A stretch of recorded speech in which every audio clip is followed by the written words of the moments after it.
Hello everyone, this is Furqan Faizi and welcome back to my YouTube channel. I know ये काफ़ी time के बाद कोई वीडियो मेरी आ रही है यूट्यूब पे। अब से तो मैं कोशिश करूँगा कि आप लोगों को महीने में एटलीस्ट 2-3 वीडियो मिल जाए। और ये जो वीडियो है ये एक लिंक्ड वीडियो है। जो पहले मैंने एक वीडियो डाला था हाउ इंटरनेट वर्क्स, अगर आप लोगों ने वो वीडियो नहीं देखी है तो वो देख लीजिए, तब आपको ये वीडियो थोड़ा ज़्यादा अच्छे से समझ में आएगी। ऐसे इस वीडियो में हम लोग बात करने वाले हैं वेब एसेंशियल्स के ऊपर कि ऐसे कौन से एसेंशियल्स टॉपिक्स हैं, ऐसे कौन से एसेंशियल टर्म्स हैं जो सब लोगों को पता होने चाहिए जो लोग इंटरनेट यूज़ करते हैं। और आज के टाइम में तो इंटरनेट सारे लोग ही यूज़ करते हैं। तो बिना टाइम वेस्ट किए शुरू करते हैं आज के वीडियो को। तो इस वीडियो में हम लोग ये 6 टॉपिक्स को कवर करेंगे। सबसे पहले हम लोग देखेंगे कि डोमेन क्या होता है। डोमेन देखने के बाद हम लोग देखेंगे, एक सेकंड में ये कलर चेंज कर लूँ। तो सबसे पहले हम लोग देखेंगे कि डोमेन क्या होता है। डोमेन देखने के बाद हम लोग देखेंगे www जो वर्ल्ड वाइड वेब होता है वो क्या होता है। उसके बाद हम लोग जो URL टाइप करते हैं, किसी भी वेबसाइट को सर्च करते हैं तो वो ऊपर जो URL लिखाता है उस URL को ब्रेक डाउन करके देखेंगे कि उस URL में बाकी क्या क्या चीज़ें होती हैं, एक एक चीज़ का क्या मतलब है, किसका क्या काम है। और फिर हम लोग देखेंगे HTTP HTTPS। अभी आप लोगों को लग रहा होगा कि ये क्या चीज़ें हैं, आप लोगों को टेंशन लेने की ज़रूरत नहीं है। इस वीडियो में मैं सारे टर्म्स को तोड़ तोड़ के समझाऊंगा और बहुत इजी लैंग्वेज में हम लोग हर चीज़ों को समझेंगे और जानेंगे कि किसका क्या काम है और किसको क्या कहते हैं। उसके बाद हम लोग देखेंगे वेबसाइट्स के टाइप के बारे में कि वेबसाइट्स तो आप लोग जानते हैं, अब वेबसाइट्स में बहुत सारे टाइप्स होते हैं, उसको समझेंगे ईजी लैंग्वेज में। और फिर हम लोग देखेंगे होस्टिंग क्या होता है। तो सबसे पहले बिना टाइम वेस्ट के हम लोग चलते हैं हमारे पहले टॉपिक को कवर करने के लिए, जो कि है डोमेन। अब हर चीज़ को हम लोग एक इजी लैंग्वेज में एक इजी एग्जांपल के साथ सीखेंगे। तो डोमेन आप इस तरह से समझ सकते हो कि मैं स्टार्टिंग से एक एग्जांपल लूँगा बुक और लाइब्रेरी का, उसी को लेकर के हम लोग आगे तक कवर करेंगे पूरे वीडियो को। तो जैसे कि आप एग्जाम्पल में एक तौर पर आप इमेजिन करो कि एक लाइब्रेरी है, उसमें बहुत सारी किताबें हैं, ठीक है। और आपको अगर कोई किताब पढ़ना है, उसमें से कोई एक किताब आपको पढ़ना है, तो आप जाकर लाइब्रेरियन को बोलोगे कि मुझे वो किताब चाहिए। तो कौन सी किताब चाहिए, उसको उस किताब को आइडेंटिफाई करने के लिए कुछ तो यूनिक होगा, जैसे कि उस किताब का नाम। आप जानते हो किताब का नाम सेम नहीं हो सकता है, तो उस किताब का नाम एक यूनिक है, एक यूनिक नेम है, एक यूनिक चीज़ है उस किताब को आइडेंटिफाई करने के लिए। उसी तरह होता है डोमेन। डोमेन क्या है? डोमेन आपके वेबसाइट को आइडेंटिफाई करने के लिए एक यूनिक नेम है, क्योंकि इंटरनेट पे बहुत सारी वेबसाइट्स हैं, बट आपकी वेबसाइट कौन सी है? अब अगर कोई यूज़र खोलेगा तो आपकी वेबसाइट ही खुलनी चाहिए, कोई और वेबसाइट नहीं खुलनी चाहिए। तो उसको आइडेंटिफाई करने के लिए डोमेन रोल में आता है। डोमेन क्या चीज़ है भाई? तो domain name is the text that a user types into a browser window to reach a particular website. For instance the domain name for Google is google.com। ये चीज़ें जो मैंने आपको बताई कि आपने वेबसाइट बना दिया, अब वेबसाइट को खोलने के लिए कुछ यूनिक तो बताना पड़ेगा यूजर्स को कि वो आप यूनिक नेम टाइप करो, तब जाकर के मेरी वेबसाइट ओपन होगी। तो उस वेबसाइट को ओपन करने के लिए जो यूनिक नेम हम लोग असाइन करते हैं उसको कहते हैं डोमेन। अब डोमेन को हम लोग ब्रेक डाउन करें तो ये जो एक पूरा URL आप लोग देख रहे हो, इस URL में सिर्फ एक सेकेंड में सिर्फ इतना पार्ट, ये जो पार्ट है इसको कहते हैं डोमेन, ठीक है। इस पार्ट को कहते हैं डोमेन और ये होता है आपका डोमेन नेम, ये होता है डोमेन नेम। और उसके बाद जो बचा हुआ ये पार्ट है .com होता है डोमेन एक्सटेंशन, ठीक है। तो मान लिया कि ये आपका कोई भी लेट्स से abc.com, तो ABC आपका डोमेन नेम हो गया और .com आपका हो गया एक्सटेंशन। अब एक्सटेंशन बहुत तरह के होते हैं एक्सटेंशंस, जैसे कि मैं आपको यहाँ पे दिखा दूँ .edu हो गया, .government हो गया, .net, .com, .org, .info। ये अलग अलग एक्सटेंशंस हैं, सबका अपना अपना एक अपना अपना वैल्यू है, अपना अपना पर्पस है यूज़ करने का। जैसे .com स्टैंड्स फॉर कमर्शियल, अगर आपकी वेबसाइट कमर्शियल है तो .com आप ले सकते हो। अगर आप इंडियन बेस्ड हो और सिर्फ इंडिया में ही आपका वर्क है तो आप .in ले लो, वो .indian के लिए है। उसके बाद गवर्नमेंट की जो ऑफिशियल वेबसाइट्स होती हैं वो .gov होती हैं। अब ये सारी चीज़ें तो हो गई कि डोमेन क्या होता है, डोमेन का एक्सटेंशन क्या होता है, सब चीज़ें उसमें क्लियर है। अब यहाँ पर डोमेन आप लोगे कैसे? तो डोमेन कैसे लेंगे, इसके लिए आप लोगों को जाना पड़ेगा डोमेन रजिस्ट्रार के पास। अब डोमेन रजिस्ट्रार क्या होता है भाई? तो कहीं से भी आप अपने डोमेन को परचेस करोगे, उस ऑथोरिटी जिससे आप ले रहे हो उसको कहते हैं रजिस्ट्रार, ठीक है। तो अलग अलग ऑथोरिटीज़ हैं, जैसे कि GoDaddy हो गया, ब्लू होस्ट हो गया, साइट ग्राउंड हो गया, शॉपिफाई हो गया, ये सारे रजिस्ट्रार्स हैं। इनमें से किसी के पास भी आप जाकर के अपना मनचाहा डोमेन परचेस कर सकते हो अगर वो नेम अवेलेबल है। याद रखिएगा, अगर वो नेम अवेलेबल है, यानी कि इससे ये क्लियर होता है कि अगर किसी ने abcd.com परचेज किया है, abcd.com परचेज किया है, तो आप ये abcd.com परचेज नहीं कर सकते हो। यानी एक डोमेन किसी एक आदमी को ही मिलेगा, सेम डोमेन नेम किसी दूसरे आदमी को नहीं मिल सकता है। एक्सटेंशन दूसरा हो सकता है, abcd.com अगर किसी ने परचेज किया है तो आप चाहो तो abcd.in परचेज कर सकते हो या abcd.org या कुछ भी आप परचेज कर सकते हो, बट एक्सटेंशन के साथ सेम नेम अगर आप चाहोगे तो आप परचेज नहीं कर सकते हो। ठीक है, तो पहला टॉपिक हम लोगों ने समझा कि डोमेन क्या होता है। याद रखिएगा, जो मैंने आप लोगों को लाइब्रेरी और बुक का एग्जांपल दिया है उसको हम लोग आगे तक एक्सटेंड करेंगे, उसी एग्जांपल से सारी चीज़ों को समझेंगे, तो वो एग्जांपल याद रखिएगा। मैं ये बता दूं आगे बढ़ने से पहले कि ये जो वीडियो है ये एक सीरीज़ का पार्ट है। उस सीरीज़ में मैं जितने भी कॉम्प्लेक्स टेक्निकल टर्म्स हैं, टेक्निकल चीज़ें हैं, उनको ईजी लैंग्वेज में आप लोगों तक पहुंचाऊंगा वीडियो बना करके, और ईजी लैंग्वेज में समझाने की कोशिश करूंगा ताकि सारे लोगों को ये टेक्निकल जो एसेंशियल थिंग्स है जो सबको पता होनी चाहिए उसके बारे में नॉलेज मिले। तो चलिए आगे बढ़ते हैं नेक्स्ट स्लाइड की तरफ। World wide web, WWW। आप लोग रोज़मर्रा में अगर आप लोगों को कुछ सर्च करना होता है तो आप लोग गूगल पे जाते हो और जाके टाइप करते हो www.google.com या www.facebook.com। तो अब ये www क्या है? तो सबसे पहले www stands for world wide web. ठीक है, अब ये वर्ल्ड वाइड वेब होता क्या है, तो आइए पहले समझते हैं डेफिनेशन से। वर्ल्ड वाइड वेब और www can be defined as the collection of different websites around the world containing different information shared via local servers or computers and accessible through the internet।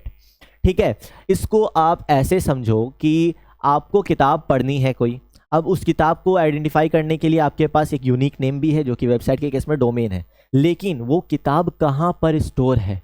Library में। ठीक है, तो library क्या हुआ? Library is the world wide web. मतलब जितनी भी दुनिया में वेबसाइट्स हैं, जितनी भी वेब पेजेस हैं, जितनी भी इमेजेस हैं, ये सारी चीज़ें इंटरनेट पे जो स्टोर्ड है वो कहाँ स्टोर्ड है?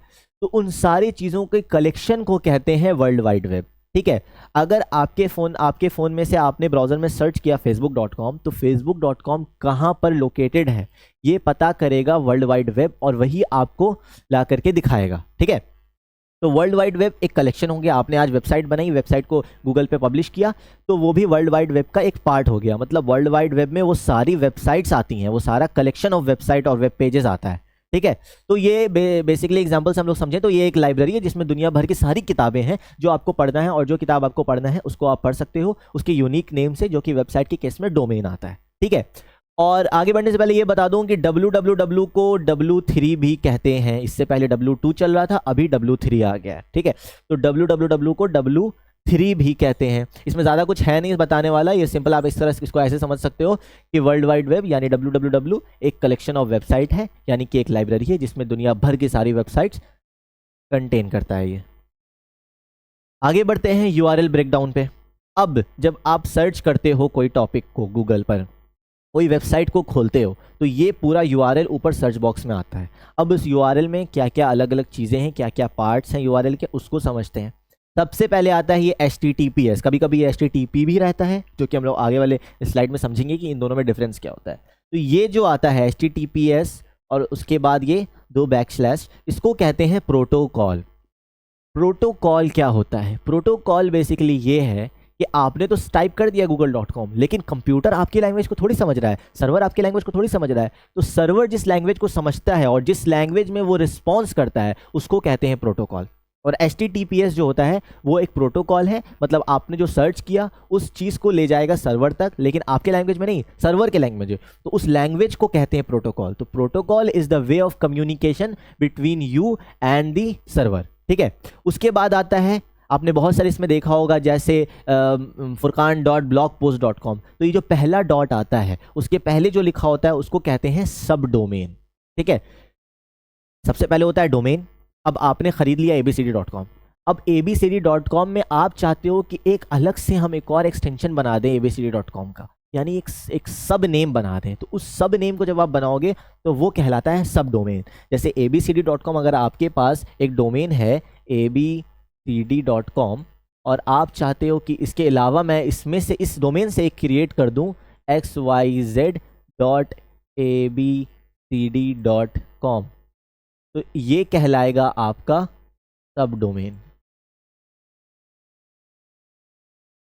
ठीक है, ये आपका कहलाएगा सब डोमेन। मतलब किसी डोमेन से एक न्यू नेम बनाना, उस डोमेन को कंटेन करते हुए कहलाता है सब डोमेन। ठीक है, तो ये हो गया आपका सब डोमेन। अब सब डोमेन, अब यूआरएल में आगे बढ़ते हैं तो यहाँ पे मेन जो आता है वो डोमेन, जो कि मैंने आप लोगों को पहले ही समझा दिया। ये होता है डोमेन नेम, ये होता है डोमेन एक्सटेंशन, जो कि पिछले स्लाइड में हम लोगों ने समझा। अब उस डोमेन नेम या सब डोमेन नेम के अंदर अगर आपकी वेबसाइट की फाइल किसी फोल्डर में है तो उस फोल्डर को कहते हैं हम लोग सब फोल्डर या फिर पाथ। तो वो एक बैकस्लैश के साथ यहाँ पे आता है। ठीक है, जैसे blog.example.com/subtopic। ठीक है, अब इस वेबसाइट की फाइल इस फोल्डर के अंदर होगी। इस डोमेन के बाद, इस डोमेन की डायरेक्टरी के बाद एक फोल्डर, उस फोल्डर के अंदर अगर आपकी फाइल है तो आपको वो डायरेक्टरी भी लिखना पड़ेगा। ठीक उसी तरह जैसे आप कंप्यूटर में फाइल सेव करते हो तो फाइल में फोल्डर के अंदर अगर आपने किसी फाइल को रखा है तो उस फोल्डर को ना खोलोगे ना कि आप उस डिस्क को खोलोगे। ठीक है, तो ये हो गया आपका। और इसको अगर हम लोग रिलेट करें लाइब्रेरी वाले एग्जाम्पल से, तो डोमेन आपका हो गया मेन पूरी लाइब्रेरी। उस लाइब्रेरी में किस रूम नंबर में है ये हो गया आपका सब डोमेन। उस रूम के अंदर किस शेल्फ में रखा है वो हो गया आपका सब फोल्डर। ठीक है, तो यूआरएल ब्रेकडाउन यहाँ पर हम लोगों ने समझ लिया। अब आगे बढ़ते हैं हम लोग 5th स्लाइड के ऊपर, जो कि है HTTP वर्सेस HTTPS। ठीक है, तो सबसे पहले समझते हैं कि HTTP है क्या। HTTP का फुल फॉर्म होता है हाइपर टेक्स्ट ट्रांसफर प्रोटोकॉल और HTTPS का फुल फॉर्म होता है hyper text transfer protocol secured. Difference बहुत नहीं है इन दोनों में, दोनों ही प्रोटोकॉल है, यानी कि लैंग्वेज है जिसमें सर्वर कम्युनिकेट करता है आपके ब्राउज़र से और आपको जो वेबसाइट चाहिए उसको कम्युनिकेट करता है ब्राउज़र आपका सर्वर से। ठीक है, तो hypertext transfer protocol is a network protocol used to deliver virtually all files and other data collectively called resources on the world wide web. This is a request and retrieve information retrieve function of the server. ठीक है, this includes text files, graphic images, sound, video and other multimedia file. वही चीज़ जो मैंने आपको बताया कि जैसे समझो कि ये आपका कंप्यूटर है, इस कंप्यूटर से आपने सर्च किया www.facebook.com, तो कंप्यूटर ने यहाँ से रिस्पॉन्स लिया, रिस्पॉन्स लेकर कंप्यूटर गया, उसने रिक्वेस्ट किया सर्वर से, ये आपका सर्वर है। ठीक है, ये सर्वर है और ये आपका कंप्यूटर है। ठीक है, अब कंप्यूटर से आपने सर्च किया तो कंप्यूटर ने रिक्वेस्ट किया सर्वर से, तो रिक्वेस्ट तो आपके लैंग्वेज में नहीं करेगा, वो ये तो नहीं बोलेगा कि हाँ भाई इस बंदे को गूगल facebook.com खोलना है तुम इसको facebook.com दे दो, नहीं, उसने अपने लैंग्वेज में सर्वर से कम्युनिकेट किया और उस लैंग्वेज को हम लोग कहते हैं प्रोटोकॉल। या तो वो HTTP होगा या HTTPS होगा, जिसके बारे में हम लोग आगे बात करेंगे। उसने उस लैंग्वेज में, उस प्रोटोकॉल में सर्वर से रिक्वेस्ट किया कि इसको facebook.com चाहिए।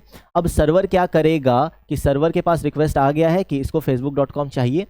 अब सर्वर सर्च करेगा वर्ल्ड वाइड वेब में कि facebook.com कहाँ पर है, वहाँ से वो facebook.com की फाइल को लेगा और उसी प्रोटोकॉल से, उसी लैंग्वेज से वो रिस्पॉन्स भेजेगा। रिस्पॉन्स को मैं आपको एक काम करता हूँ, अलग कलर से दिखा देता हूँ। इसने यहाँ से रिक्वेस्ट किया, अब उसके बाद सर्वर ने रिस्पॉन्स दिया, सर्वर ने यहाँ से रिस्पॉन्स किया, यहाँ से रिस्पॉन्स भेजा उसी प्रोटोकॉल, उसी लैंग्वेज में, और देखो ये दिस इज़ अ रिस्पॉन्स, वो यहाँ से रिस्पॉन्स भेजेगा, रिस्पॉन्स वापस आएगा और वापस आपके कंप्यूटर में facebook.com ओपन हो जाएगा। तो ये जो कम्युनिकेशन हुआ, ये जो बातें हुई हैं आपके कंप्यूटर और सर्वर के बीच में कि इसको facebook.com चाहिए आप खोल करके दो, तो उस जिस लैंग्वेज में वो बातें हुई हैं उस लैंग्वेज को कहते हैं ट्रांसफ़र प्रोटोकॉल। और ये इसमें दो तरह का प्रोटोकॉल आता है, हाइपर टेक्स्ट ट्रांसफ़र प्रोटोकॉल या फिर hyper text transfer protocol secured. तो ये तो समझ में आ गया कि प्रोटोकॉल क्या होता है, उसका काम क्या है। अब समझते हैं इन दोनों में डिफरेंस, कि ये दोनों में डिफरेंस क्या होता है। तो अगर आप HTTP यानी hyper text transfer protocol use कर रहे हो, आपने कोई वेबसाइट खोला, उस वेबसाइट में अगर आपने अपना पासवर्ड टाइप किया है, तो अगर आपने HTTPS यूज़ नहीं किया है, तो कोई अगर हैकर बैठा है आपकी वेबसाइट को मॉनिटर कर रहा है, आपकी वेबसाइट में लूप होल खोज रहा है, तो हैकर को आपका पासवर्ड डायरेक्ट दिख जाता है। मतलब अगर आप 123 ABC 123 टाइप कर रहे हो, तो अगर सिक्योर्ड नहीं है तो वो पासवर्ड को सर्वर तक ले करके जाएगा विदाउट इंक्रिप्शन। मतलब वो सर्वर तक लेके कम्युनिकेट करके लेके जा रहा है आपके पासवर्ड को, तो उसमें कोई इंक्रिप्शन नहीं है, वो डायरेक्टली लेके जा रहा है। अगर सर्वर के बीच में, इस पूरे कम्युनिकेशन के बीच में हैकर ने अगर अटैक किया है, तो वो आपके पासवर्ड को डायरेक्ट देख सकता है कि आपका पासवर्ड ABC 123 है। ये हो गया HTTP। ठीक है, अब अगर आप HTTPS यूज़ कर रहे हो तो क्या फ़ायदा होगा। अगर आप HTTPS यूज़ कर रहे हो, आपने टाइप किया पासवर्ड ABC 123, तो ये जो प्रोटोकॉल है ये सर्वर तक ले करके ABC 123 लेके नहीं जाएगा, इस बीच में वो पासवर्ड को इनक्रिप्ट करेगा और इस फॉर्म में लेके जाएगा। तो हैकर अगर अटैक करके देख भी ले रहा है तो उसको ABC 123 नहीं दिख रहा है पासवर्ड, उसको ये पासवर्ड दिख रहा है जिसको वो क्रैक नहीं कर सकता। कोई चांस ही नहीं है क्रैक करने का, क्योंकि यहाँ से वो इनक्रिप्ट करके पासवर्ड भेज रहा है और वो पासवर्ड डिक्रिप्ट सिर्फ सर्वर साइड पे हो रहा है। बीच में कोई उस पासवर्ड को डिक्रिप्ट नहीं कर सकता है। तो डिक्रिप्ट हुआ, वहाँ से उसने लॉगिन किया, लॉगिन करके वापस से रिक्वेस्ट भेजा कि हाँ आपका लॉगिन सक्सेसफुल हुआ। तो अगर हैकर बीच में बैठा भी है कि आपके पासवर्ड को अटैक करके बीच में इस रिक्वेस्ट के आपका पासवर्ड निकालेगा, तो वो नहीं निकाल सकता है तब जब अगर आप HTTPS यूज़ कर रहे हो।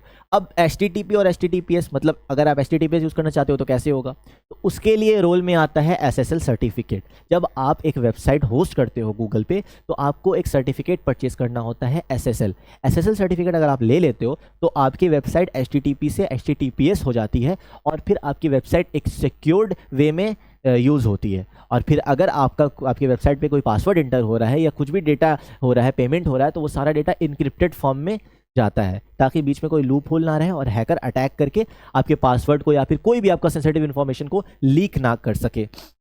ठीक है, अगर आप SSL वगैरह के बारे में थोड़ा ज़्यादा कॉम्प्लिकेटेड चीज़ें हैं तो अगर इसके बारे में अगर आप लोग जानना चाहते हो तो आप कमेंट डाउन करना, मैं उस पर एक डिटेल वीडियो अच्छे से बना दूंगा। अभी मैं उसको डिटेल में उतना नहीं जा रहा हूँ उसके वीडियो पे, उस टॉपिक पे, इसलिए क्योंकि वो ज़्यादा कॉम्प्लिकेटेड हो जाएंगे और मेरा पर्पस है आप लोगों को जितने भी टेक्निकल टर्म्स हैं उनको ईजी से ईजी लैंग्वेज में बताना।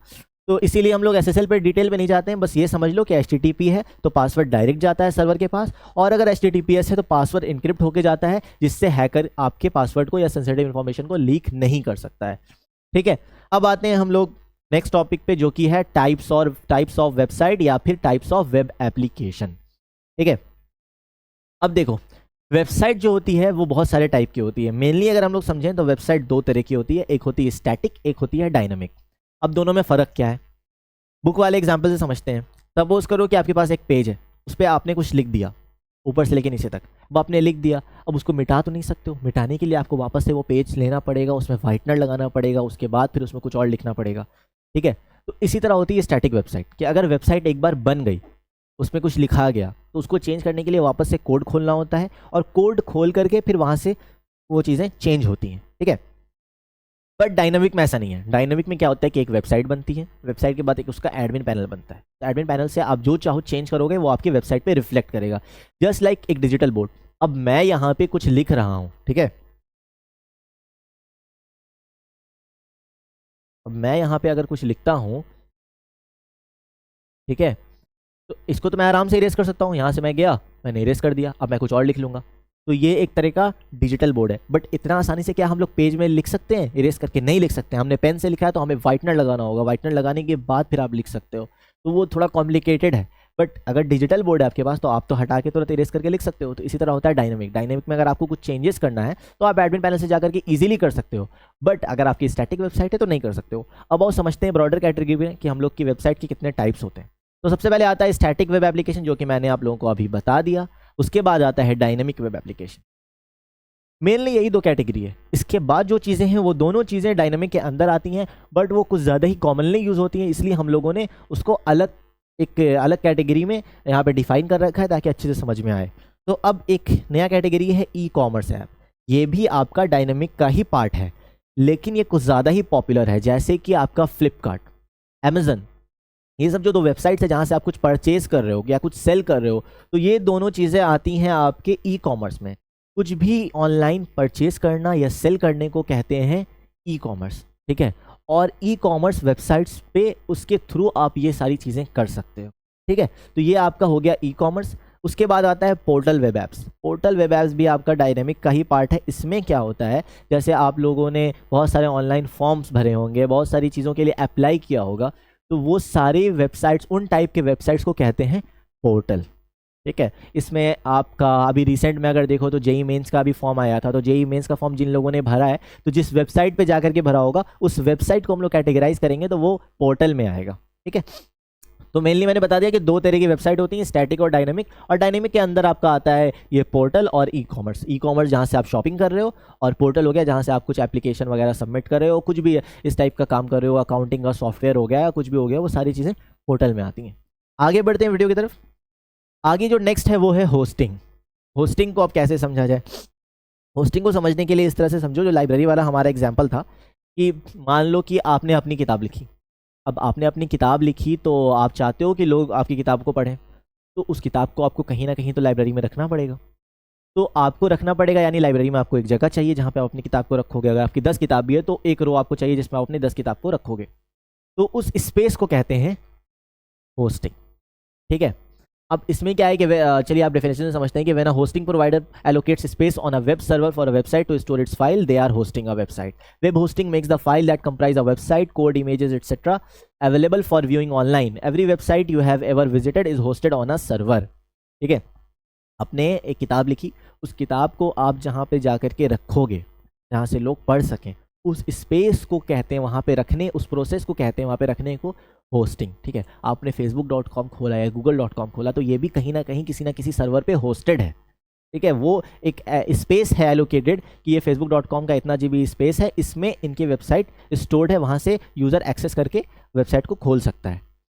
तो ये इसी तरह है कि वेबसाइट फाइल्स यहाँ से सर्वर तक जाती हैं, वेब सर्वर होस्ट अपने पास रखता है सर्वर पे, और उसके बाद वो इंटरनेट पे अवेलेबल हो जाती हैं और यूज़र खोल सकता है. मतलब कि सर्वर के पास ना आपका डेटा है, तो उस सर्वर तक तो आपको अपना वेबसाइट को पहुँचाना पड़ेगा ना. तो वेबसाइट को पहुँचाने के लिए वो जो प्रोसेस है उसको कहते हैं होस्टिंग.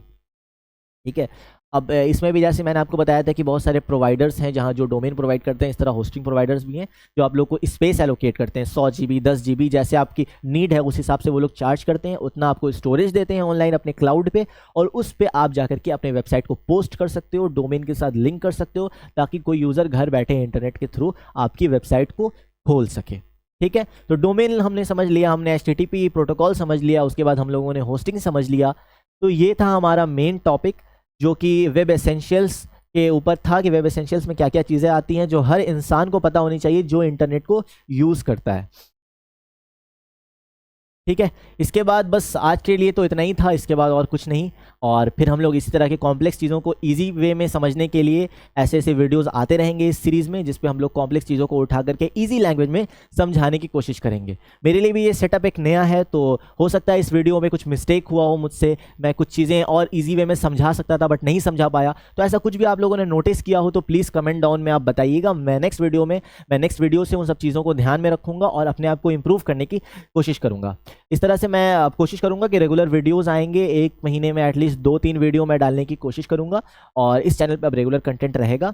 बाकी आप लोगों को अगर इसमें से कुछ भी थोड़ा सा भी सीखने को मिला हो तो प्लीज़ इस वीडियो को शेयर कीजिएगा अपने फ्रेंड्स तक, ताकि वो लोग भी इन चीज़ों को सीखें, क्योंकि इंटरनेट तो सब लोग यूज़ करता है और इल्म बांटने से इल्म बढ़ता है, घटता तो है नहीं. इसलिए आप लोग इसे ज़्यादा से ज़्यादा शेयर करें, और अगर थोड़ा सा भी फ़ायदा हुआ हो तो please subscribe my channel. Thank you.